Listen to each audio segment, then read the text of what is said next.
Assalamualaikum warahmatullahi wabarakatuh.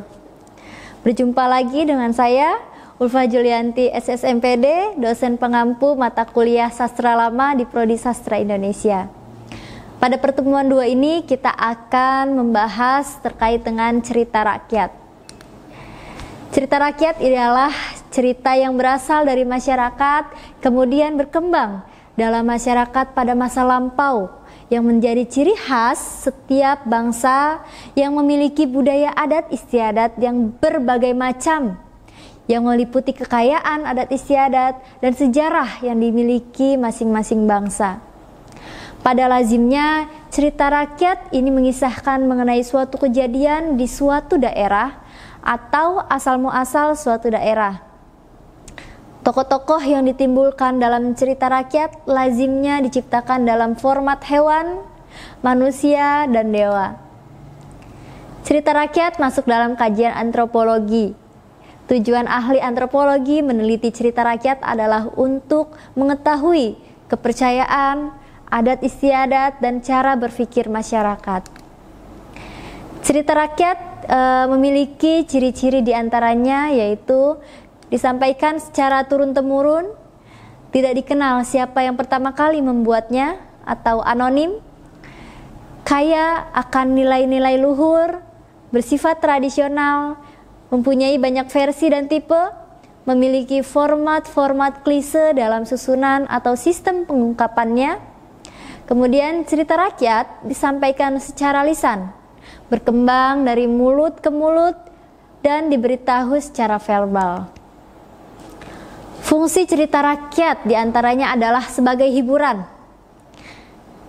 Dengan mendengarkan cerita rakyat seperti dongeng, mite, atau legenda, kita seakan-akan diajak berkelana ke alam lain yang tidak kita jumpai dalam pengalaman hidup sehari-hari. Selanjutnya adalah fungsi sarana pendidikan. Pada dasarnya, cerita rakyat ingin menyampaikan pesan atau amanat yang dapat bermanfaat bagi watak dan kepribadian para pendengarnya. Selanjutnya adalah fungsi sarana penggalang rasa kesetiakawanan di antara warga masyarakat yang menjadi pemilik cerita rakyat tersebut. Fungsi lain dari cerita rakyat adalah sebagai pengokohan nilai-nilai sosial budaya yang berlaku dalam masyarakat. Dalam cerita rakyat, terkadang ajaran-ajaran dan etika moral bisa dipakai sebagai pedoman bagi masyarakat. Di samping itu, di dalamnya juga terdapat larangan dan pantangan yang perlu dihindari. Cerita rakyat bagi warga masyarakat pendukungnya bisa menjadi tuntunan dan tingkah laku dalam pergaulan sosial. Menurut William R. Bascom, cerita rakyat dibagi dalam 3 golongan besar, yaitu mitos, legenda, dan dongeng. Mitos merupakan cerita rakyat yang dianggap benar-benar terjadi setelah dianggap suci oleh empunya. Mite ditokohkan oleh dewa atau makhluk setengah dewa. Peristiwanya terjadi di dunia lain atau bukan di dunia yang seperti kita kenal sekarang ini dan terjadi di masa lampau. Selanjutnya legenda merupakan prosa rakyat yang mempunyai ciri yang mirip dengan mite, yaitu dianggap benar-benar terjadi tetapi tidak dianggap suci. Berbeda dengan mite, legenda ditokohkan oleh manusia, walaupun ada kalanya sifat-sifat luar biasa dan sering juga dibantu oleh makhluk-makhluk ajaib.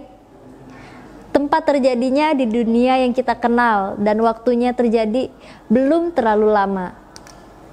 Terakhir adalah dongeng. Dongeng merupakan prosa rakyat yang dianggap benar-benar oleh empunya cerita, dan dongeng tidak terikat oleh waktu maupun tempat. Demikian paparan di pertemuan kedua ini terkait dengan cerita rakyat.